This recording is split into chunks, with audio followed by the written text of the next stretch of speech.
Meri Brown's new life. A holy marriage without Kody and Robyn. Meri Brown, who is on Sister Wives, is going to start a new life because she is getting married soon. The wedding is a happy event for the family servants, but two essential people.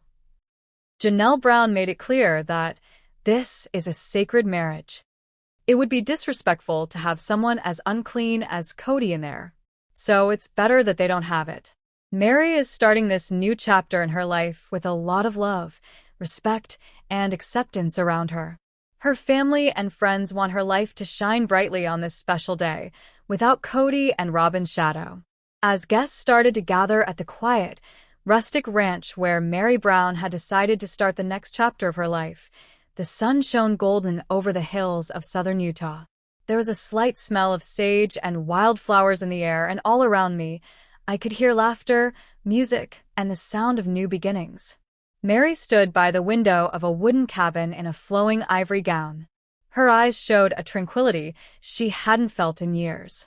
A pretty circle of fresh flowers sat on her head, and she held a bunch of lilies and desert roses in her hands. Her heart raced, not because she was nervous, but because she was happy to be taking back her life on her own terms. She was going to marry Elijah, a spiritual counselor and close family friend she had known for a long time. Their friendship had blossomed over time, starting with talks about faith, healing, and progress.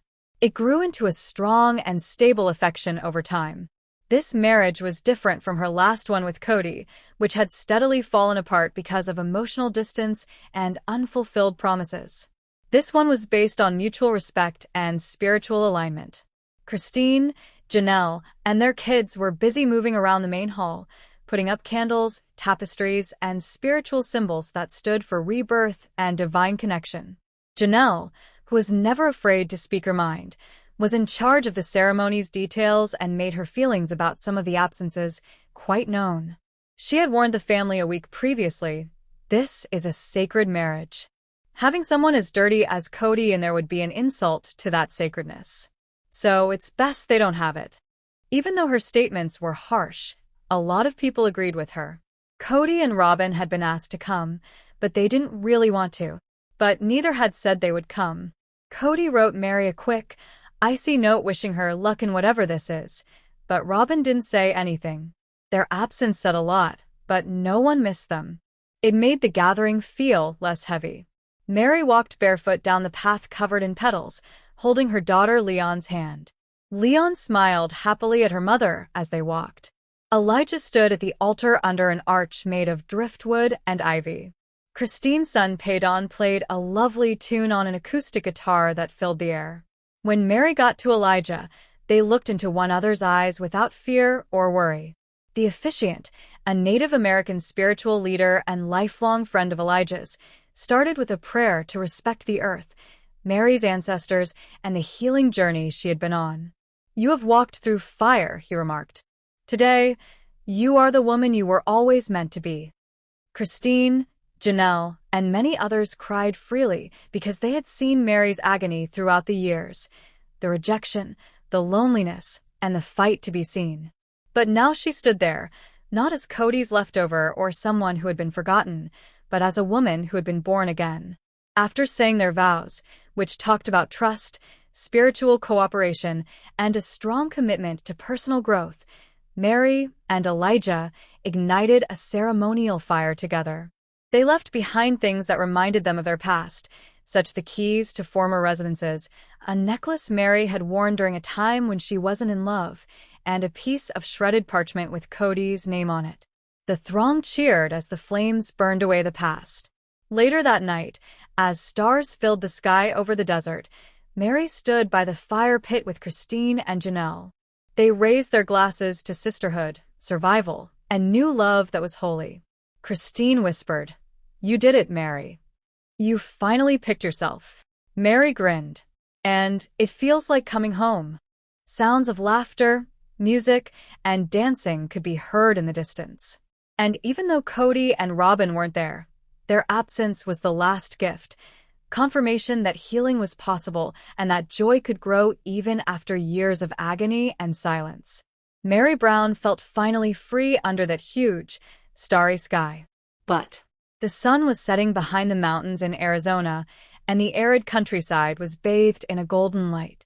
Janelle sat on the porch swing of her small house, holding a cup of herbal tea and feeling a lot of different things at once. Earlier that day, she had contacted Christine and begged her to come over, not just to hang out, but because she wanted someone to talk to who would understand. Someone who had walked away previously and lived. Christine came over right after supper. She looked happy about her new life with David, but her eyes were moist with worry. "Hey, Janelle," she replied, wrapping her arms around her and hugging her tightly. "You sounded sad." Talk to me. Janelle groaned and stared out toward the horizon. "I don't know where to start." Christine sat down next to her. "Begin with your heart." Janelle didn't say anything for a long time. "I think I want to get a divorce." Christine didn't move. She just nodded. "Okay, what made this happen?" "It's not sudden," Janelle remarked, her voice breaking. "Years of build-up have led to this. I stayed for the kids, the family, and the hope that things would go back to how they used to be. But they haven't. Kody is different now. Or maybe I've changed." Christine leaned over. "You've become bigger." "That's not a negative thing." Janelle brushed a tear off her face. "We hardly talk anymore, except about the kids or how to get things done. There is no love or warmth. He's so into Robyn now that I feel like I'm not there anymore. He checks me off like I'm just a box to show that he's still a polygamist." Christine took a big breath. "I felt the same way at the end. I had convinced myself that I didn't need more. But I did. You do too." "But what if I change my mind?" Janelle whispered. "What if I'm leaving something I didn't fight hard enough for?" Christine touched her hand softly. "You've already fought, Janelle. You have fought for your marriage, your kids, and your role in the family. But there are times when the best thing you can do is leave." For you. Janelle didn't try to stop the tears that were suddenly flowing freely. She finally felt like someone really seen her. "What about the rest? What will the family say?" she inquired. Christine smiled gently. "They'll change their minds. Not all at once, but eventually. And I'll be with you. I'll be here for you every step of the way." Janelle put her head on Christine's shoulder as the stars started to spread out across the night sky. "I just want to be happy," she replied. "Yes, you will," Christine said softly. "You already took the first step by being honest." Janelle didn't get much sleep that night, but her heart was lighter. For the first time in a long time, she could picture a future that wasn't clouded by Kody's lack of interest. A future that was hers. But it was a cold Saturday morning in Flagstaff, the kind that made you want something warm and crafted by hand. Christine Brown had a particular idea for her internet food show, Food with Just Christine. This episode was particularly important to her. Not only was she going to offer her famous chicken noodle soup recipe, but she was also going to have her mother, Annie, come into the kitchen with her. Christine smiled at her audience as the cameras rolled and the kitchen lights shone brightly. "Hi everyone and welcome back to Cooking with Just Christine. Today's episode is going to be really special. I'm making chicken noodle soup, one of my all-time favorite comfort channel. But I'm not doing it alone. My sweet mom, Annie, is here with me today." Annie strolled into the picture. Her silver hair was tied back into a tidy bun, and her eyes sparkled with warmth. She waved and said, "Hi, everyone. I've been watching Christine cook since she was a little girl standing on a stool next to me. It's so nice to be back in the kitchen with her today." They both laughed, and Christine started to get the ingredients together. Carrots, celery, onions, egg noodles, shredded chicken, garlic, and homemade chicken broth. The kitchen smelled great as they chopped and mixed, and they told poignant stories. Christine continued, "Do you remember when I first made this soup for Kody and the kids?" as she carefully cut the carrots. Her mother laughed. "I do. You called me in a panic because you forgot to cook the noodles separately. It turned into chicken noodle mush." Christine laughed out loud. yes. But they still ate it and said it was amazing. That's when I learned that soup doesn't have to be perfect to make you feel better. Annie shared her knowledge of cooking from the heart as they went through each process. "I didn't follow recipes back then. I just cooked with love.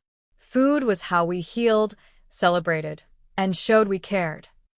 Christine stared at her mom with adoration. That's how I want people to feel when they watch this show. That cooking is an act of care for others and for ourselves, and that food is love. The two women sat down with steaming bowls of chicken noodle soup. The steam curled in the air like a loving hug. Christine raised her spoon and remarked to the camera, "This recipe is for you if you're feeling sad, cold, or just want a taste of home. If you can, call your mom or someone you love. Even better, invite them into the kitchen." Annie held up her spoon and said, "To love, family, and good soup." The screen went black with soft acoustic music playing in the background and the words, "Thanks for coming. We'll see you next time on Cooking with Just Christine." It wasn't just an episode. It was a celebration of warmth, healing, and love that had been passed down through generations in every mouthful. But Christine and Kody sat across from each other on the back patio of her new home in Flagstaff on a cool, crisp evening. The tension between them was thick in the air, like a storm about to break.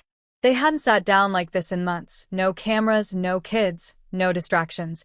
Just the two of them, and the painful truth that their once unbreakable relationship was getting weaker. Christine stirred her tea slowly, keeping her eyes on the horizon. Kody paced back and forth like a lion in a cage. Finally, Christine stated in a quiet but firm voice, "We had a long talk, and I think we both know where this is going." Kody stopped walking back and forth and turned to look at her. He looked worn and confused. "I don't want to lose you," he said, "but I don't know how to love you the way you deserve. Not anymore." Christine didn't feel angry. She felt clear. "I waited for years, Kody. I tried to be the good wife, the patient one, the peaceful one. But in return, I became invisible to you." Kody turned his head and tightened his jaw. "It hasn't been easy for me either, Christine. You changed and stopped trying." Christine cocked an eyebrow and said, "No, Kody. I stopped pretending." The quiet between them grew, broken only by the sound of the wind moving through the trees. Christine's mind was overwhelmed with recollections of their early days, of laughter, shared dreams, and children playing. But those memories suddenly felt like they belonged to someone else, someone happier. Kody finally sat down, feeling like he had lost. "What now?" Christine took a long breath. "Now I move on. I don't hate you, Kody, but I can't keep living half a life. I want love and joy, and I don't want to feel like I'm begging froth." She was crying, but she didn't let the tears fall. Kody looked at her, maybe for the first time in years, not simply as a wife in a multiple family, but as a woman who had silently lost herself in the shadows. "You've made up your mind," he replied in a low voice. "I made up my mind the moment I realized I deserved more than empty promises." The long chat ended just like that, not with yelling or slamming doors, but with the two of them realizing that their relationship was finished. Christine stood up, gazed at the guy she had once loved dearly, and walked back inside, leaving Kody alone in the dark with just the memories of what had been. Christine went back inside and texted Janelle, "It's done. I feel free." And somewhere, maybe for the first time in a long time, she smiled. But it was a crisp spring morning in Flagstaff, and the Brown family was getting ready for another emotional roller coaster. Robyn's vow renewal with Kody was only a few weeks away, and planning were already in full swing. But what startled everyone the most wasn't the event itself. It was Kody's abrupt announcement. "I'm choosing Robyn's wedding dress myself." Christine cocked an eyebrow from across the table. "Seriously, Kody? You're picking out her dress? That's not very traditional." Meri laughed quietly, and Janelle merely shook her head and smiled. The family was used to Kody's strange behavior, but this was different. Kody said it wasn't about control, it was about feelings. He told the camera team, "Robyn has been through so much. This vow renewal is my way of saying, I see you. I cherish you. I pick you again. I want the dress to show how much I love her." Kody scheduled a private appointment at a high-end store in Sedona without notifying Robyn. The consultant was shocked when he stepped in alone with a leather-bound notebook full of sketches and notes. "She's elegant but soft," he added. "Traditional but with soul. I want lace, long sleeves, and something that flows when she walks." At the same time, Robyn was getting scared. She informed her stylist, "I haven't even seen a dress yet." Kody keeps saying, "Trust me." But how can I? A wedding dress is personal. You don't surprise someone with it. She was getting more and more anxious, especially as the vow renewal got near. She knew Kody was romantic, but this felt dangerous. She began to wonder whether he really knew what she liked anymore. The day before the ceremony, Kody took Robyn to the living room, where a mannequin was showing off the dress. The lights were low, and soft music played in the background. Robyn gasped when she saw it. The dress was stunning. It was a custom ivory gown with intricate hand-sewn lace and a thin golden thread running through the hem. The sleeves were sheer, and the tiny beadwork sparkled in the light. The neckline was just right for her. There was a delicate heart embroidered inside the train with their initials. Robyn put her hand over her lips in disbelief. "Kody, it's perfect." She cried for the first time in a long time, but they were happy tears. On the day they renewed their vows, Robyn came down the pine-covered road in the dress Kody had picked out for her. She was trying not to cry. Kody stood behind an archway of white roses, looking more confident than he has in years. The rest of the family sat silently and watched the couple with mixed feelings. Christine spoke something to Janelle in a low voice. "I'll admit it. He did a good job." Janelle slowly nodded. "Yes, but I still wouldn't let him choose my dress." Later, Robyn said in her confession, "Kody picking out my dress was brave. But it reminded me that he still knows me. Even when the rest of the world seems to fade, he still sees me." Some of the other wives weren't sure it was romantic. They thought Kody was just trying to control the story. But for Robyn, it was a defining moment. That dress wasn't just a dress. It was a sign of trust, vulnerability, and a love that, despite everything, still had something to say. Robyn didn't simply walk toward Kody in that dress. She stepped into a future she finally believed in again. Hello, lovely viewers. Welcome to my channel. I'm Sabrina, and I hope you're having a great day. If you like the video, then subscribe to my channel.